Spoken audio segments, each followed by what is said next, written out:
All right, Luis. So first of all, again, appreciate you hopping on here. I'll kind of give a little intro to these guys. I think some of them know, but you and I both started with the Rockies. What was that 19. 2019 Yeah. season, I believe. We ended up being roommates the first couple weeks of spring training, so we got to know each other really well. Kind of hit it off from the beginning. Just kind of getting to know each other and kind of having a lot of the same processes on a lot of things. Um, and kind of went from there. You stayed with the Rockies for another season or two after that, and then now you've been with the Angels. So we'll obviously dive into that a little bit. But yeah, it's just good having you on here. Somebody that's kind of, got their feet wet in baseball, similarly to how I did, and just kind of how your mindset and stuff has been developed from that, and how things have changed, and what you've learned and things like that. So dive into that. But just to start off, kind of give everybody a little background on what your title is right now, and what your main role and responsibilities are with the Angels. Yeah. So my title right now is Arizona Complex League Strength Conditioning Coach, and then slash Latin America Strength Conditioning Coordinator. So I'm in charge of the Arizona rookie team here, um, and then also oversee the DR, the Dominican Republic strength conditioning stuff down there. My role and responsibilities. Um, Mostly having to do with all things encompassing performance. So, obviously, starting from like hydration monitoring to tracking workload to prep routines, nutrition, all that kind of stuff. And then trying to implement what we do here in Arizona down there in the DR, just so that way it's an easy transition for these guys that go from that level up here and then somewhat of an easier transition up to low A, high A, and what have you. And it really just helps out that I speak Spanish, so that way I can communicate with the players a little bit better, and trying to implement all those things that we're trying to do. Yeah, and we'll definitely hopefully dive into some of that for sure. But just to give these guys a little bit of background of kind of like what when you got the job with the Rockies, like where you were coming from, because the one thing that I will say about minor league baseball is it's because it's such a revolving door. There are opportunities for young coaches to kind of get those opportunities, get their foot in the door. And really, and like I said, it was kind of a launch pad for me. My internship that kind of turned into a paid position with the Yankees kind of helped me get the opportunity with the Rockies. And I know with you getting the opportunity with the Rockies, it helped you kind of be in the position that you're in now. So just kind of take us back. I believe you were in grad school and you actually dropped out of grad school, right, to work for the Rockies. I forget if that's how that all went down, but basically, given the Yeah. background where you went to where you grew up, where you went to college, what other jobs and positions that you had prior to taking the job for the Rockies and then getting with the Angels. Yeah, so I graduated from University of Colorado Springs in 2016, sports training and conditioning. Um, During that senior year, I was interning at United States Air Force Academy down there, um, and then soon after I graduated, I got a part-time job with a private facility called the Arena. Shortly after, full time there, and still interning, volunteering at Air Force Academy because I really wanted to go to Division 2, Division 1, professional sports.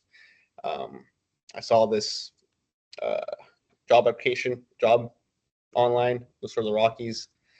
Applied for that in 2019, got the position, and then 2020 happened, right? COVID, furloughed. When I got furloughed, that's when I went to grad school. I had a graduate assistant program, or excuse me, graduate assistantship with Regis University, um, and that was in school year August 2020 through probably February, March, probably closer to February. So I was getting my master's. They were paying for my master's. I was in charge of all the teams essentially, and then out of nowhere, December 2020, I get a cold call from the Angels, and they were curious if I was interested in going back to baseball. I think Trevor, your staff knows probably, right, the coordinator for the Rockies, um, sent them my name. So that kind of lit a fire because I wasn't thinking about going back to professional baseball after got game furlough from the Rockies and whatnot. But so I was interested. Took the interview with the Angels. Didn't get the job with the Angels then. So I called Trevor, talked to him a little bit, telling him I was interested in going back to baseball, et cetera, et cetera. Got hired on back with the Rockies for the 2021 season. So that's when I dropped out of grad school. 2021 season went along right after it was over. Went back to Colorado. Actually, no, yeah, went back to Colorado. That's when my wife and I talked about moving to Arizona and really fully committing to professional baseball. So the Angel, so there were some job applications. Applied for the Angels again. Got a call again from the Angels. This time with a different coordinator. Did a better job at the interview and whatnot. So they hired me, and that's where I am at now. But I really do think being here has to do with obviously good mentors, connections, but also just really working and trying your best to try to develop every single year. Because I think going back to 2016, graduating with my bachelor's, I wasn't really sure what I was doing. I had no idea how competitive the industry was, and no idea that what I was getting myself into in terms of like the salary, the work hours, um, the real responsibilities. I just like going to the weight room and working out. So I just wanted to go and teach people how to work out, and it's much deeper than that. And I didn't learn that until my last year, senior year. And luckily, being in Colorado Springs, having good mentors or having a good mentor, he really opened my eyes to that. Um, and then I was just lucky, really, being in Colorado Springs because there was the resources. The United States Air Force Academy. That was right there. It was great to have, great to be right there. That's where the assistant strength coach for the football team helped me open my eyes. After that, NSCA is right there. National Strength Conditioning Association is right there. Another great resource because all the talks and whatnot can go right there. And then they can also just reach out to them in person. And then the Olympic Training Center was right there as well, which I was lucky enough to go there, take a tour, but also just speak to people who work there in that environment with different teams and everything. So it was just a great resource to have and really lighting that fire. So just continuing studying, continuing reading, whatever. So when that interview came up with the Rockies, I think I was well prepared, took advantage of it. And then when I was at the Rockies, still having that open mindset to learn, because Adam, I came and had a big learning curve when it came to baseball in general, because I never worked with baseball and I never worked with baseball at that level. So that was a big learning curve, but took the steps necessary. And then once in that middle part with graduate school, continue learning, continue grinding away. Now with the Angels, which is going to be similar, but obviously every team's going to have a different system and a different sort of principles, beliefs, and responsibilities that you have to implement as a strength conditioning coach. Maybe different overall goals. Yeah, so there's a couple things there that we have talked to Trevor. Most of these guys know who Trevor is. We talked to him back during winter break, and they've heard me talk about him, and they've heard me talk about some of the things that we do at the Rockies and stuff. But some of the underlying themes there for me, because we've been doing these calls this is probably this might be like our 11th, 12th call that we've done.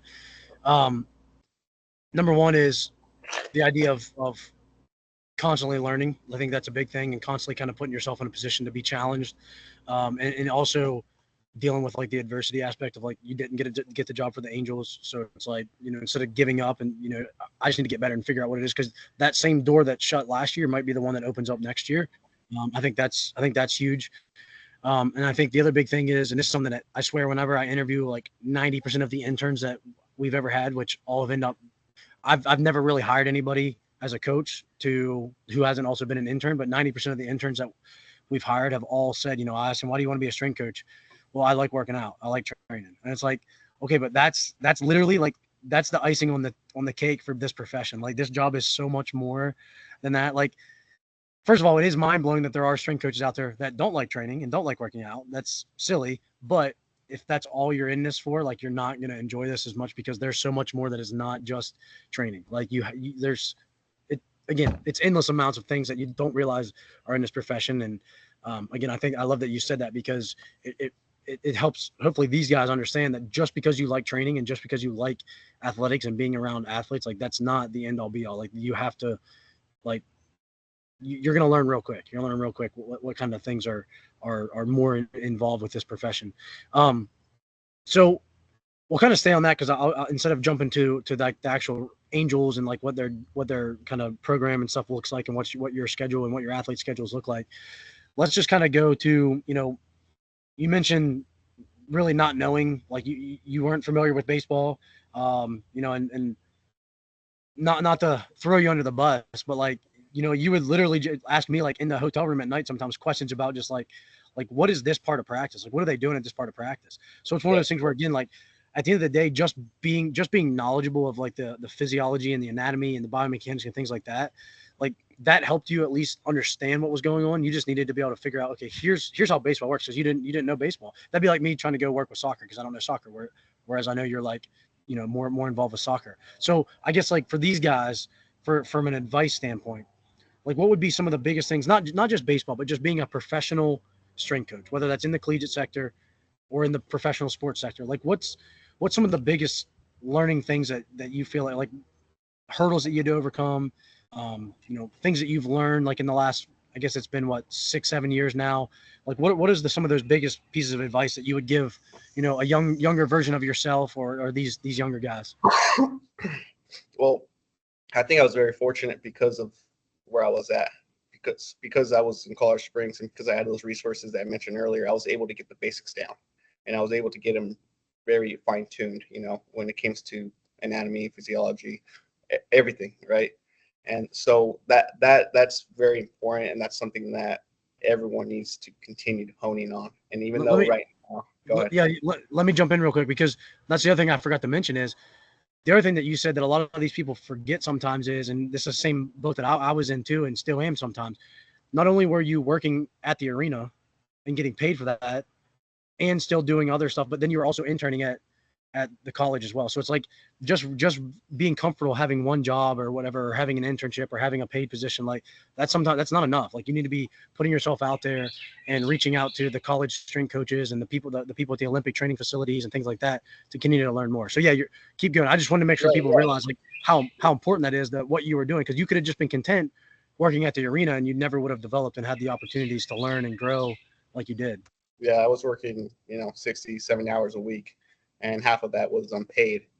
And you have to have the hunger and the drive to try to do more, because doing the bare minimum of just graduating with your bachelor's isn't enough. We get, not to go off a different tangent, but I've been here for 6 years now in professional baseball, and every single person we hire has a master's and 1 year off their PhD and all these other certifications and all this other stuff. So the competition is real. So unless you continue to do something to try to put yourself at a higher level, the people underneath, the people who get hired who are younger than you, are always going to be trying to take away your job essentially. And there's not a lot of jobs here in professional baseball. There's not a lot of jobs in professional sports. In college, there's not a lot of jobs in general, especially jobs that sustain you for long term. If you're thinking about something to be able to help your family out, if you're thinking about having children, all this stuff. So like, if you're thinking long term to be successful in this industry, you have to understand that it's going to be extremely competitive and cutthroat.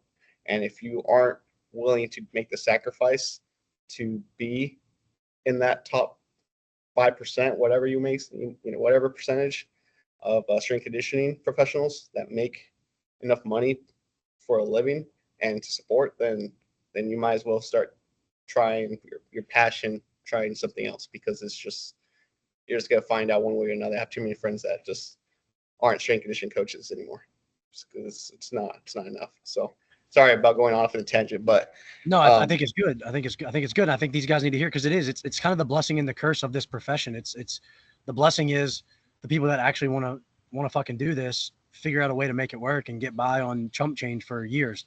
And the yeah, curse is you have to get by on chump change for years. Like it's one of those things where it makes you very, very cutthroat and very competitive, and makes us get better. It's very much a bottleneck effect of who gets better. So yeah, it really is. So going off on a tangent right there, but what I don't even remember what your original question was but at the now. original question, and you really answered it still to an extent, but the original question was, what would be some of the biggest like things that you've learned, I guess, in the last 6 years of being Oh, in pro right. baseball, and really like the last eight years since you graduated? Like, what's kind of the biggest growth areas of growth for you as a strength coach? My biggest areas of growth for sure is learning the game. Honestly, learning the game of baseball. And like I was saying before I went off that tangent, is that you have to be really good at the basics. and really know the knowledge in terms of just the human body and everything that encompasses performance, because that'll get you in the door. That's what got me in the door. And what let me stay in the door is being able to have that growth mindset of continually learning, not thinking I know all the answers, and being vulnerable to asking these questions that may make me seem incompetent, but I know in the long run will help me out. So those questions I was asking you in the hotel room, those questions I asked anyone about anything that may seem very basic to someone who's played the sport of baseball. I know that might not come off as someone who should be working in this sport because I am incompetent in certain things, but it's a necessary step that I needed to take, because if I didn't take it then I'll be asking similar questions now, 6 years in. I'm that much more ahead now than I would be. And yeah, it's a risk, right? A risk of seeing yourself as invulnerable and losing the contract and getting let go. But again, it's either you take the risk and then you end up successful or end up where you want to be, or you don't take it and then you lose it anyways. So it's just one of those things. And that was my biggest learning curve, is just learning the sport. But and the reason why that is because you're trying to implement or be practical with the knowledge that now you've gained throughout the years of school and the experience with coaching players, and then implement that into a real life situation with, and in this case, with the highest level. So when you're trying to coach at the highest level, it's not anymore that the number one thing is to win. The number one thing is to produce results. It's not, it's not even, the number two thing is to improve performance or see these numbers go up objectively. But the number one thing is producing results, at least here with the Angels. So if that's the case, then you have to do what you need to do to find the way to be practical in the sense of developing baseball specific skills. That's not to say that, I've learned things and now I do sport specific training. It's not that. It's just understanding how these underlying developing physical factors are going to improve them in being successful on the field and then producing wins. Yeah, I think that's something that people also don't realize too. I mean, obviously everybody watches, the NFL and the NBA and Major League Baseball, and they see those guys, but they don't realize like how not only do people think being a strength coach competitive. Like imagine being one of those 200 guys on the minor league rosters competing for 30 MLB spots every single year, and you're doing that for years on end. And one little stub toe could be the difference between you making it to the big leagues and you not making it to the big leagues. Like any little setback, and that was something I know. Thinking back, me and you would have conversations like when we got hired by the Rockies, and I remember that very first meeting or two we had with Trevor and Bryce, and they're like, you guys aren't going to get to write programs. Like, you're not going to start from scratch and write a program. Like, we have a system in place. You're going to basically have these 3 programs that you can base their training off these 3 metrics. And me and you looked at each other and we're like, wait, we can't do conjugate training. We can't add bands. We can't add change. We can't do this. We can't do that. And like, we were kind of like mad about it, but it's one of those things where you kind of have to set your ego to the side, because like, you're not working for the Angels to work for yourself. Like, you're working for those guys that you're training that all have the dream to make it to the big league and make a lot of money playing baseball at a high level. So it's one of those things where you definitely have to, like, especially in that pro sector, more so than even the level that I'm at, because honestly, if our football team goes 11-0 this year or 0-11, like, I'm probably not going to get fired one way or the other. Like, it's just it's the safety net of being at a D2 school. But if you're at a Power 5 D1, or you're if the Angels are terrible, their big league team's terrible, they may fire the whole strength staff, right? They may fire the whole medical staff. They may fire the whole front office. Like, it's just one of those things where it becomes a lot more. We have to just make sure that we're doing right by the athletes. And like you said, it's all about winning. You could show them, hey, all of our athletes' vertical jump went up. Yeah, but our batting average went down, so you're all still fired. Like, it's one of those things where it doesn't necessarily mean what we think it means as a strength coach sometimes. What we value isn't what front office and GMs and owners value all the time. So just to give these guys, like, I'm sure both the Tylers that are on this call probably have a little bit of an idea about this, but just give these guys an idea of kind of the whole year for minor league baseball. Like, talk about obviously spring training. You don't have to get into the nuts and bolts of every little day of spring training, but spring training's 2 months of preparation, and then you guys go into what is called extended spring training, and then now you guys are playing your short season for the Arizona League. But just kind of give these guys a little bit of like, what does spring training look like? What does extended look like? The draft has not happened yet, right? The Major League No, Baseball draft has, it happened so end of July. yeah. So once that draft happens, what happens for the rest of the summer? So just like a quick paragraph or two on each phase of the baseball season. Well, I would say start with spring training. Really starts with just assessments and seeing where they're currently at. So then that way you can see where you need to what you need to do. So it's a lot of assessments. It's a lot of just kind of taking away all the rust that they may build up during the off season. Make sure that they're where they need to be before the start of the season. So that's just for position players. We're talking about make sure they're getting their max velo exposure. Make sure they're competent with the just basic lifts. Make sure that they have developed some sort of prep routine, and some sort of just healthy habits, so that way they can take on to the season with them. Just trying to educate them and seeing where they're at. We will. It shouldn't be, if they come prepared, it shouldn't be a ramp up of volume really. It should be just what they have been doing. The first 1 or 2 weeks of spring training is a little bit higher volume in terms of just training exposure. The last 2 weeks, we're ramping it down as they're playing more games and whatnot. But unfortunately, you see a lot of spikes of acute workload in the first 2 weeks in baseball and other sports, when it really shouldn't be that way. What it should be is essentially the same. But unfortunately, a lot of these players just don't do what they need to do during the offseason. So that's why you see that spike. Once the season starts, or for us in this case extended, it's just a continuation of spring training, which means these younger guys' volume can be higher, their intensity can be slightly higher. So they're just going to be doing a little bit more than maybe the older guys will be doing, but still teaching them the same thing. We just have more time to teach them in terms of the prep routine, educating on their just healthy habits. When it comes to sleep, nutrition, what have you, educating, teaching more on the proper lifts, on the exposures, on bringing up the conditioning, all that stuff. And then once the season starts to get closer, everything starts to decrease in terms of the training standpoint. They start focusing or start doing a little bit more volume outside with the baseball activities. Season goes on. Season starts more. When the season starts, it's a lot less volume, with the goal being maintenance. I wish I could say that the goal is to continue improving during the season, but it's 2 months. Again, the goal is to win. So yes, there are certain guys that I will push a little bit more, certain guys that I may do a little bit more volume, etc. But the bulk of them are going to be doing just enough where they can hopefully maintain throughout the season. How we know they maintain is obviously the objective measures that we use, like the force plates and all that stuff. The season's only 2 months. Yeah, 2 months and a half. So it's not a long time that they're in this maintenance phase, anyways. But really, the goal isn't to detrain. So that's definitely something we're trying to prevent as time goes on, and something we're battling all along, because they don't want to do certain work. Once the season ends, off season, that's when here with the Angels, anyways, we get a lot of off season camps. So we'll have a lot of off season camps where our focus is really more so with developing strength conditioning aspects, performance aspects. So instead of getting them only twice a week as we do during spring training and in season, and only getting them for a 30-minute window, getting two totals essentially. Now we can get certain players for 4 times a week, upper lower split, or other players even they're training 6 days a week, with two of them being more conditioning based, the 4 others being more strength based and weight room based.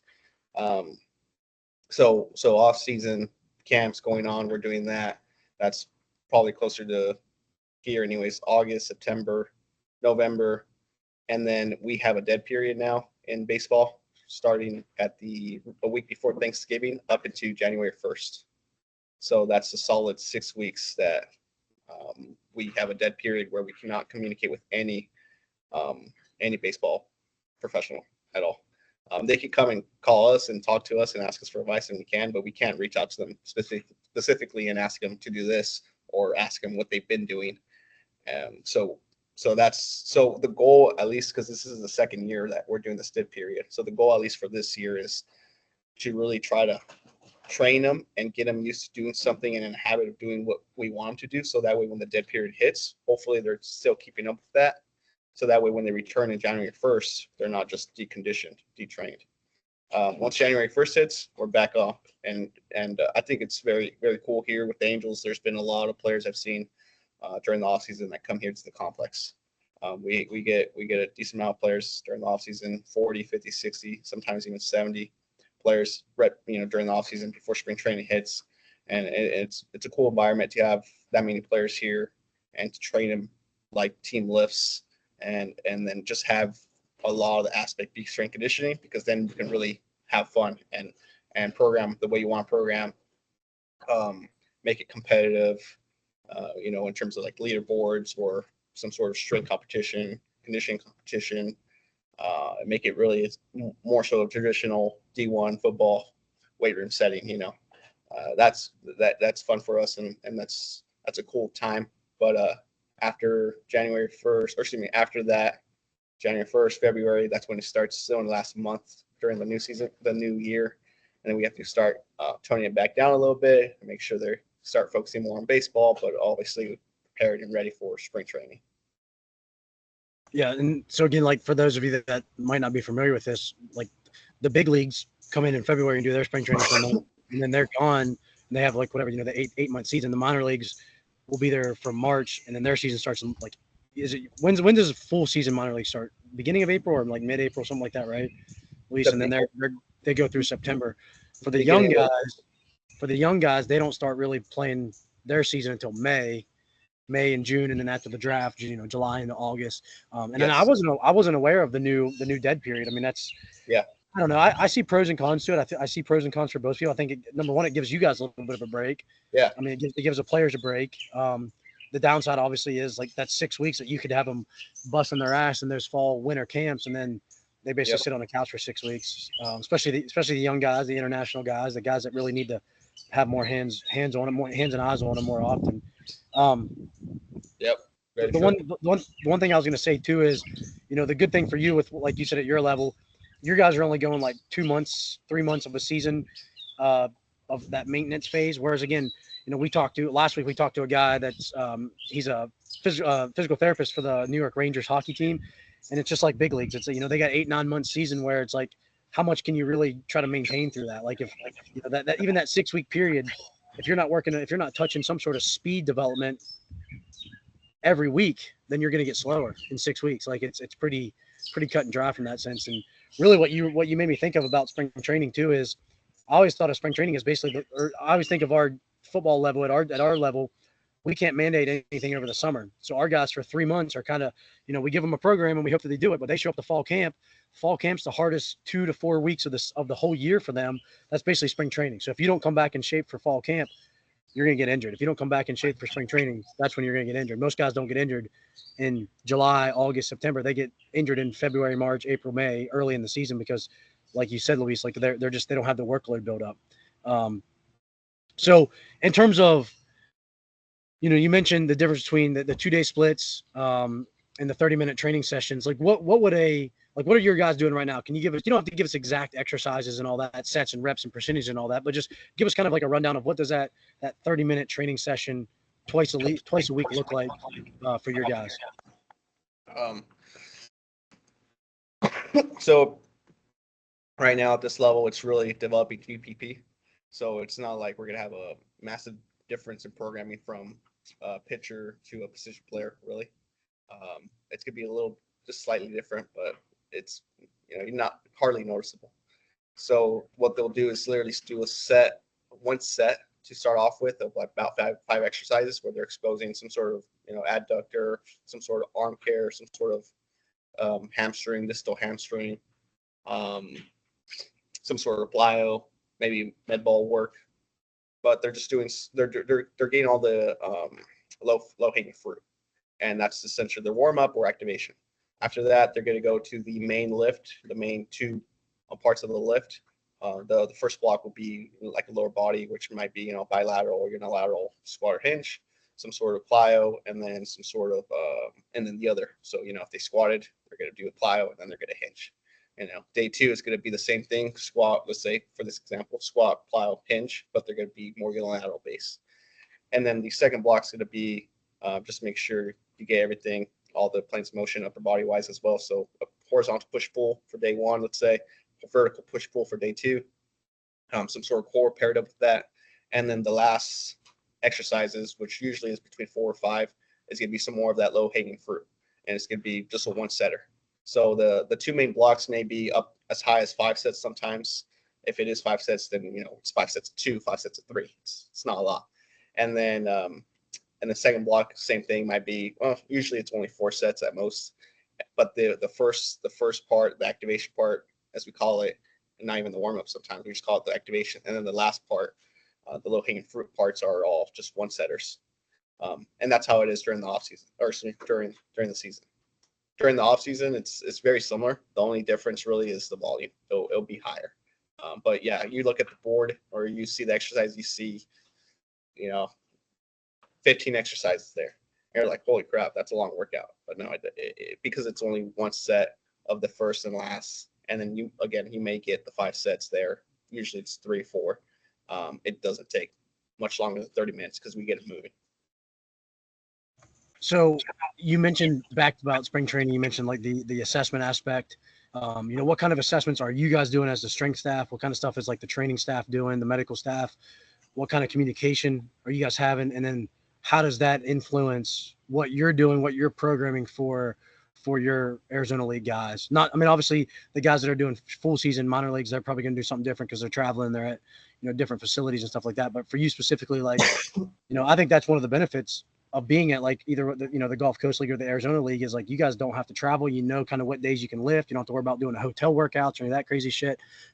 So like, what information are you taking from those assessments, and how is that influencing, what you're maybe writing in the program? What may be like of that activation type stuff or some of that prehab type stuff that you're doing, because obviously, like you said, everybody's going to do some sort of bilateral squat and hinge, but how would you maybe navigate the nuances to it based off some of the assessment information that you're getting? Yeah, and that's kind of where the low hanging fruit really comes into play. So, if we jump on the force plate here, similar to the Rockies, we'll have sort of metrics that we look at. The Rockies had 3, we have 6 essentially, but it's all the same deal, really. When it comes to it, does this guy need strength? Does this guy need more power? Does this guy need more speed strength? Does this guy need more whatever? And then we have measurements that the athletic trainers take as well during the assessments. That may be, this guy lacks hip or internal rotation or ankle mobility, whatever it may be. So those are the sort of things that we see, and we will focus with this guy, certain guy who may have it. But really, I think it comes down to the deficit they have it, just because of the number of bodies we have, and really here the lack of resources. We don't have a huge weight room. We don't have 6 strength coaches on the floor, and we aren't able necessarily to have the guys use their phone, so that way it's more specific to every single guy, just because they're so young and they stare at the phone all day every day, that when they come into the weight room to stare at the phone some more, to look at the exercises and to do them properly and correctly, it's just very difficult, especially when we want to have a lot of intent. So that's why the program is very well balanced, very general in terms of making sure everyone is going to have some sort of ankle. For the most part, it's going to have some sort of ankle deficiencies. Most of them can benefit from hip rotation. The amount of times we sit down, we know that guys are going to have tight hips or anterior tilting of the pelvis. We know that guys can benefit from T-spine mobility in general. All these things that we know they can benefit and it won't hurt to work on in general, we will put in the program. Because 9 times out of 10, all those guys are going to need it anyways. So yes, we have them jump on the force plate. We have them do 7,000 different assessments, but it produces the same result every single time, especially at this level. What these guys need. They need more strength. they can develop overall everywhere.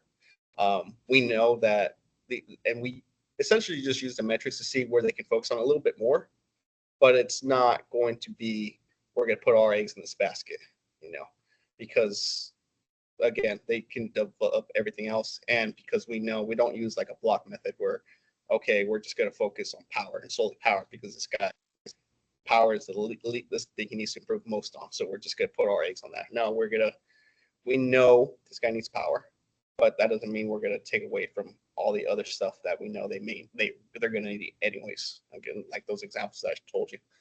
That's why we'll have arm care exercises in the program, regardless of what position. We'll have hamstring exercises, distal hamstring specifically for the position players that we really focus on them doing it, as opposed to the pitchers. They can get away without doing it as much, but the position players need to do it because we know that the risk of hamstring sprains for sprinting is higher than the pitchers. On that note, we will make sure that the conditioning for the pitchers and position players are a little bit differently.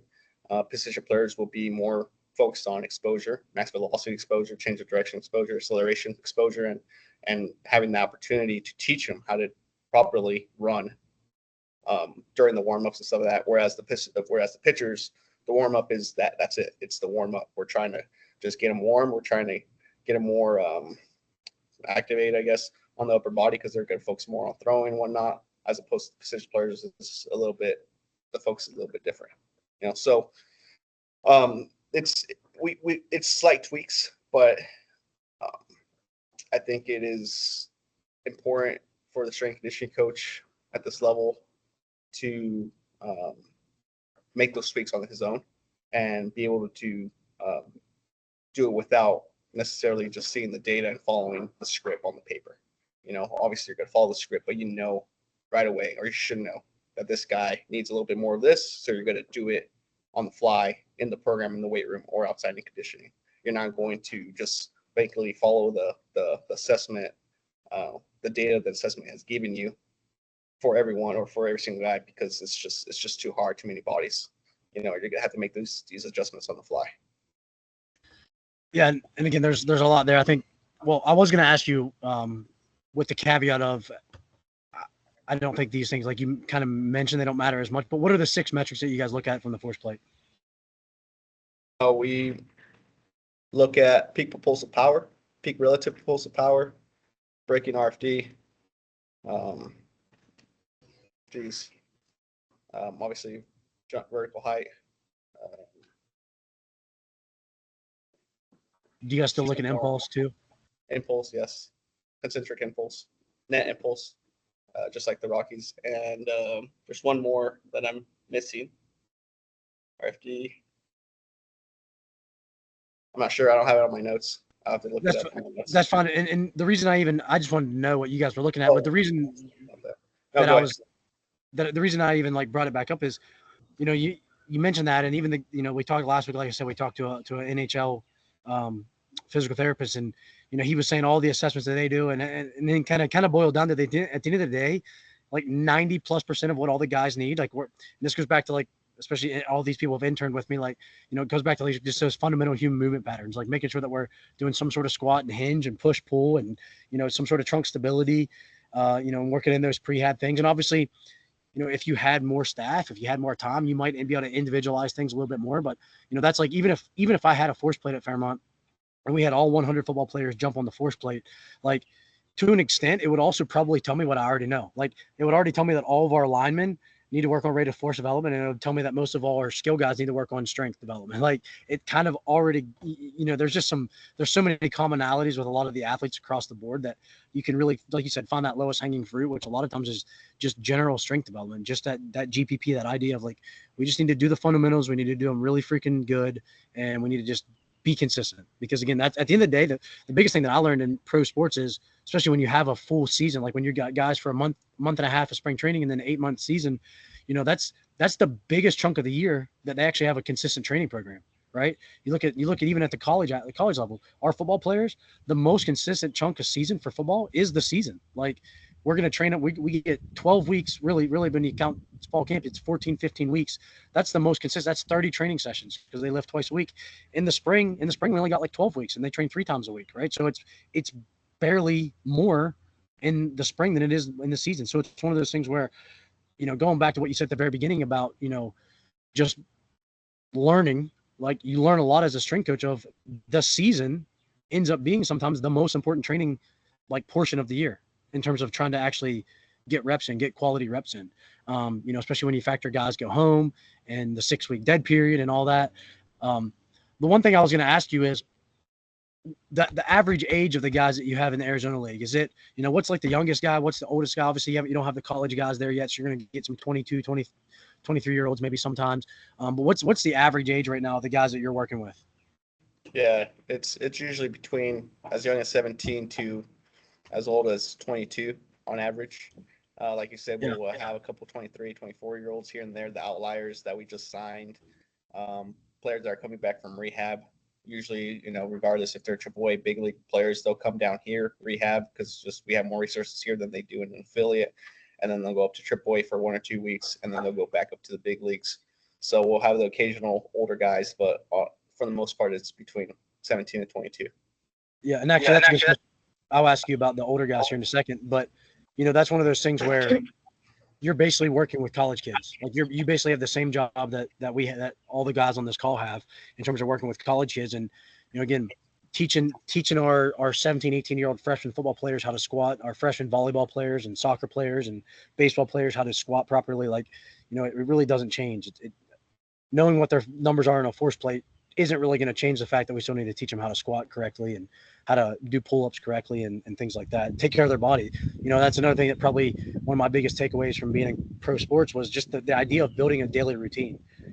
You probably remember, one of the things that burned in my brain, I don't know if this is good or bad, but Charlie Blackmon coming in and just his freaking skivvies into the weight room every day and grabbing his foam roller and his golf ball for like 20 minutes and just rolling out in his underwear.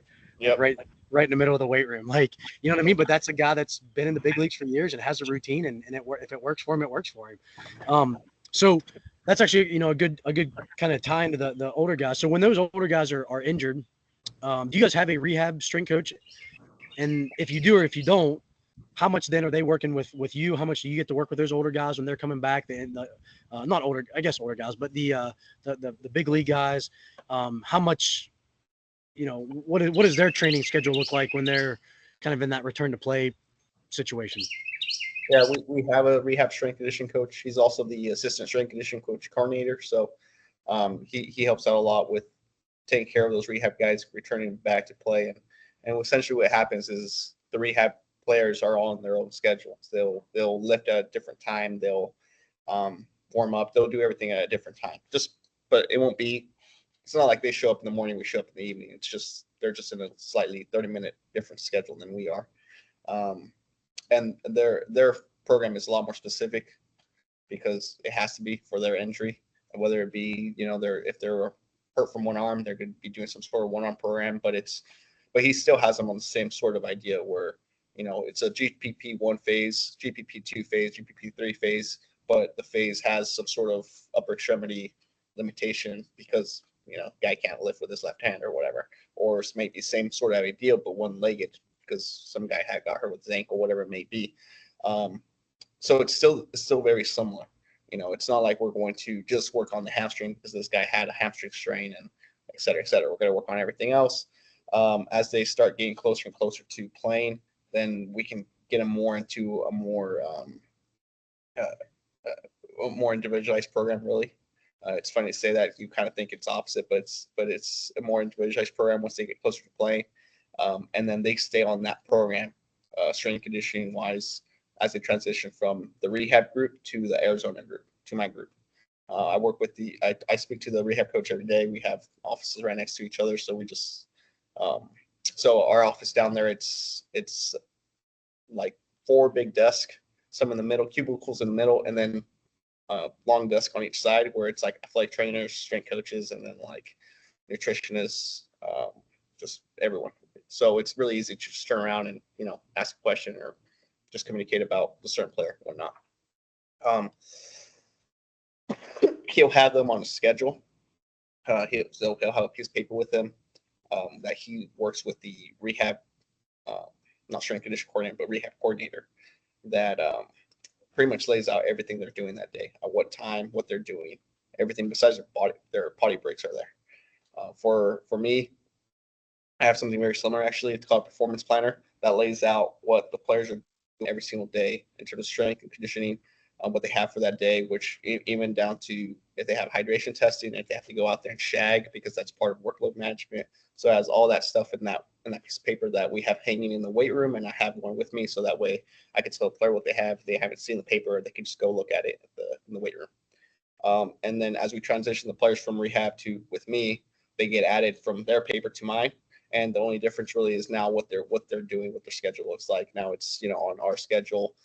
Now they're going to be lifting with the team, um, but they're still going to be doing their own program just because at that age, they're more mature, so we can trust them to go into the weight room with their phone and look at their specific program, or and just follow it essentially on their own with less supervision. Whereas with my guys, they need a lot more supervision. They're just not mature enough for me to just let them kind of go out, and we're not going to do the work with the amount of temp that we want and the amount of intensity, and we just need to be able to track what they're doing. So with my group of guys, I'll monitor them a lot more. Whereas older guy, let's say a guy rehabbing from the big leagues, he'll come in and he'll do his work. I'll watch, but it's not like I'm necessarily telling him what to do like I will with the younger guys. And obviously, it's a little different of an animal because you're talking about a big league guy who or a triple double A guy who has years in the game. He should know what he's doing by now. If he doesn't, that's not a good thing. And also, me telling him what to do at this stage is also, I'm obviously gonna, if I see something wrong, I'm going to try to correct and whatnot. But it's more psychological. The coaching is going to be different as opposed to with these younger guys. It's going to be more so do this because it's obvious that you need it, and because of this. Versus the older guys, it's going to be like, you should be doing this instead or whatever, and it's more influential at that age. Yeah, and again, that's one of the reasons I love being in the setting that I'm in. And AAA big league strength coach to me has never really been all that appealing, because I remember Marcus telling us he's basically an adult babysitter back when he was working for the Rockies AAA. And anyway, there was a couple things that I wanted to follow up on. So number one, do the Angels have two AZL teams, two AZL rosters? No, we only have one, but You only have one. Yeah, give me 1 second, okay? Just one Yeah, second. yep.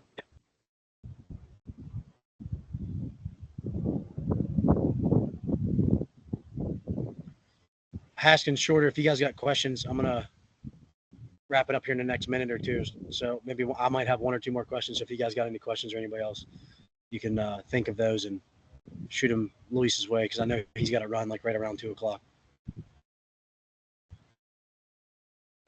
No, you're fine. So I didn't want to go in the office and do it in the office because we always have guys showing up at um, like 11 or 12 staff members. So I just wanted to go somewhere private. So I came to this room that's like much bigger, but they have English class starting soon for the land players that I forgot about, honestly, because I usually know that they have English class. So, well, yeah, if we can wrap it up soon, I'll do that. Yeah, we will. So I was gonna ask. So then you have what, like 30? How many guys you have that you do oversee? Then 35 guys, normal, like on your roster. Yeah, pretty much 35, some closer to 40, but yeah.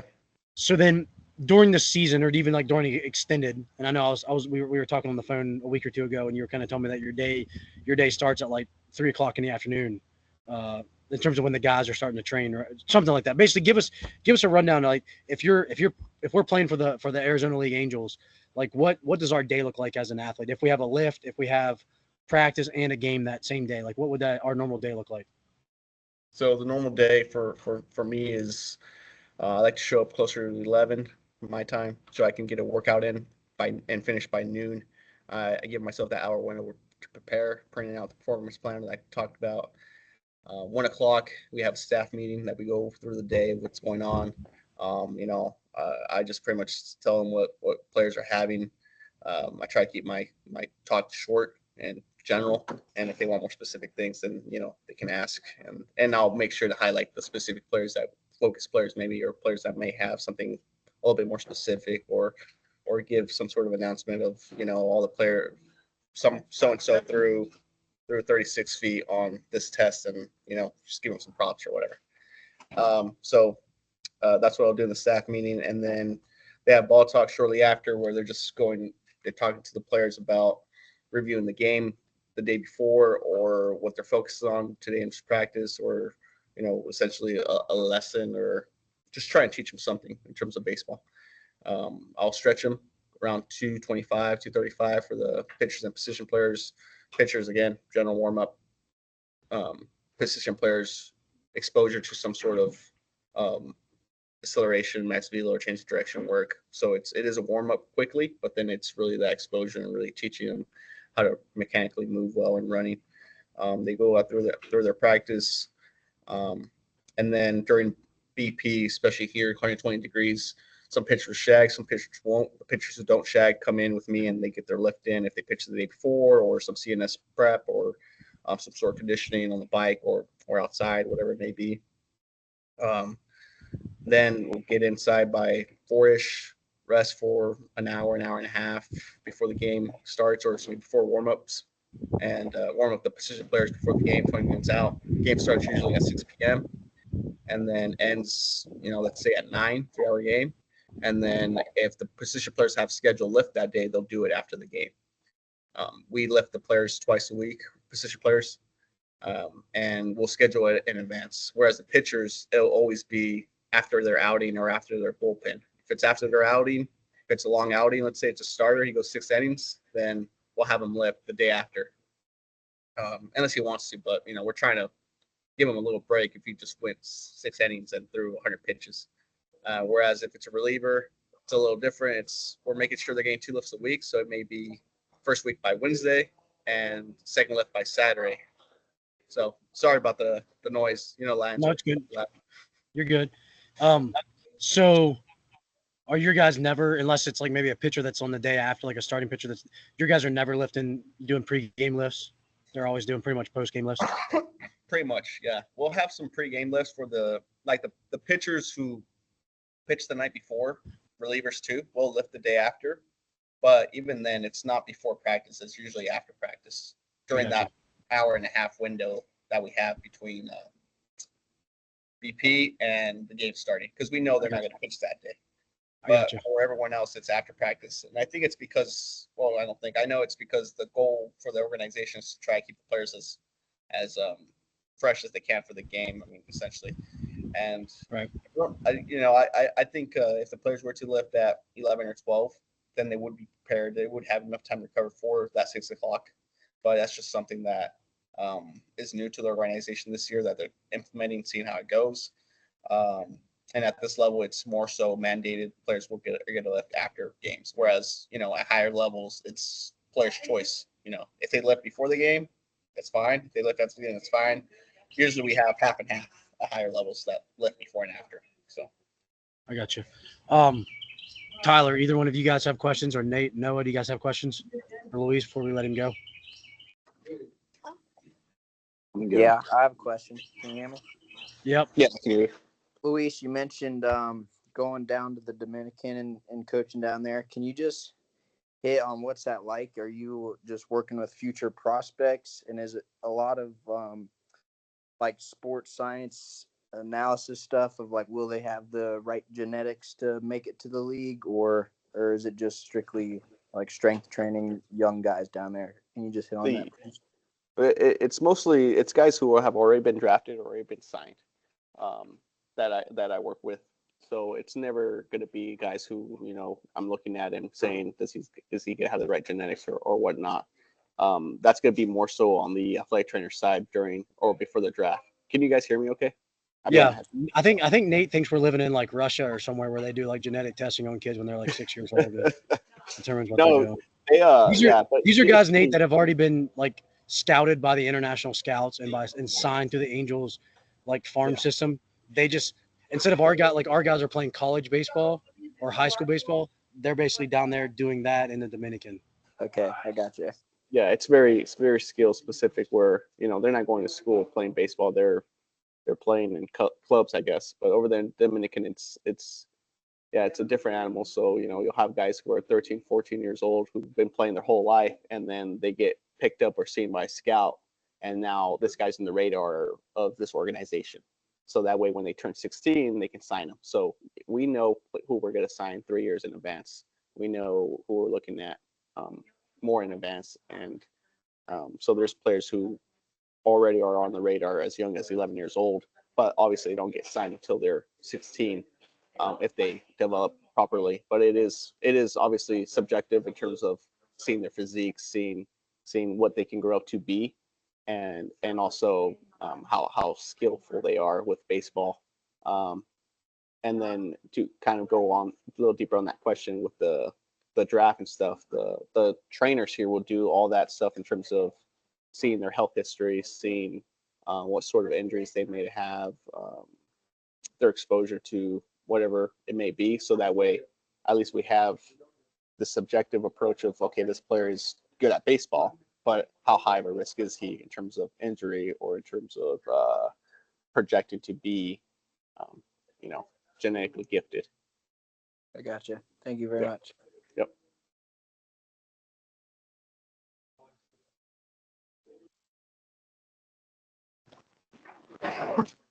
For these guys. Sorry, I'll ask one last question here. What do you think for these guys on this call that may end up wanting to work in pro baseball, or just in pro sports in general? What do you think's like maybe the best thing that they can do to market themselves? Whether it's resume, whether it's what they do in the interview, whether it's their network, like what do you think's the most important thing for these guys to have a chance to coach at the professional level? I definitely think it has to do with educating themselves and networking because I mean it's funny, but I think it all has to do with the knowledge that you're gonna gain throughout the years. Because if you gain enough knowledge, not in strength conditioning, not just in the X's and O's, that's important, but you have to gain the knowledge of how to communicate with people, how to create the networks, how to make friends, so that way when you speak to these people, you have the intent of creating these long lasting relationships where when they're looking for someone to hire, you pop in mind, because everyone, again, when you're hiring, you're going to look at these thousands of resumes and everyone has the same criteria. They're going to graduate with bachelor's and some sort of strength conditioning thing. They're going to have, most of them are going to have some sort of intern already, and they're going to have all these same criteria. So what makes you stick out is the connections, essentially, having be able to be referred out from someone else to have this job, and then when you get that job, doing it all over again, working hard, building the relationships with your mentors, with your the supervisors, and not with just your direct supervisor, just like you, Adam, but the athletic director, the sports coaches, because those sports coaches might move on from your school to another school that might be bigger or smaller, but that will also need a strength coach. So who are they going to look for? They're going to look for someone who sticks out to them when they were coaching. So if you're doing a good job right now as a coach for a certain team, and that sports coach likes you, or the assistant sports coach, whatever it may be, the trainer, whatever, and they move on to another job, and then they think about you when they need a strength coach, that's because you made the work of working hard and also building those connections. But if you're just working and you're just siloing yourself into the weight room and just grinding away in the X's and O's of strength conditioning, but you never peek out to speak to the other guys and just build a formal or an informal relationship with them, then you're weighing yourself out. There's a lot of great coaches out there who don't make it just because they don't have the personal skills that you need. And there's a lot of coaches out there that aren't really necessarily the best strength conditioning coaches, but have great interpersonal skills, and therefore they're in the highest level. So it's just one of those things where I think honestly that's probably one of the biggest factors, one of the biggest things you need to work on is being a good person, being a hard worker, but also connecting with the people that you're with, so that way when they move on or whatever, you have this huge network that you can rely on. Because that's another thing too. You get let go, what are you going to do? The last thing you want to do is apply for all these random jobs and then meet all these new people and start over again. Hopefully you built that relationship so that way when you do get let go, because this game is very competitive, so when you do get let go, you get calls left and right, from cold calls left and right, from people that have referred your name out or people who know you. I think that's spot on. And again, it kind of hits the theme of some of the stuff that the other coaches that we've had on here have said too, of just, last week, the guy we talked about making yourself like invaluable, making yourself, to where people like, what, I don't know if this whole place could run without so-and-so being here, and making sure that kind of sticks. And again, like, I think the idea, of the coaches that have, the sport coaches, the skill coaches, those people getting on their good side. That doesn't mean sucking up. It means being genuine, like being genuinely somebody that they like and that they can get along with. I think that's a huge aspect of it. And a lot of it's hardworking and the communication stuff. I think the communication stuff as a strength coach, none of us learn that in school, but it's probably the thing that we need to be the best at. And obviously in baseball, that's something that where you had a huge advantage over me is because you can speak Spanish and I can't. You know what I mean? So it was one of those things where I could tell a young guy to do something a certain way, and he either might not understand me or he might just not trust me because I don't speak the language that his native language, whereas you did, and you might be able to go get more buy-in from him. So it doesn't mean everybody has to know Spanish, but it's just one of those things where that just shows you how important the communication aspect is to things. So we'll wrap it up there. Luis, man, I really appreciate it. I'm glad you're killing it. We'll definitely have to stay in touch and keep up. Hopefully we can, maybe when the season's over, we can get on another call or something like that. And I didn't know you guys had that 6-week dead period. That's kind of around our same kind of college dead period. So maybe we'll have to get another call set up and touch base again. That'll be great. That'll be much better. And sorry we gotta cut it short today. No, you're good. We're not cutting it short. You're good. I appreciate it. If you guys want to get in touch with Luis, just he's on. I can get you his contact information. If you guys have any other follow-up questions, as long as you're good with that. Luis, yeah, like I said, appreciate it, man. It's good talking to you. I'm glad you're doing a good job. Not surprised, but just good to hear from you. I'm glad you're doing a great job. So, thank you, and everybody here. Likewise. All right, see you. Interview with coach, interview with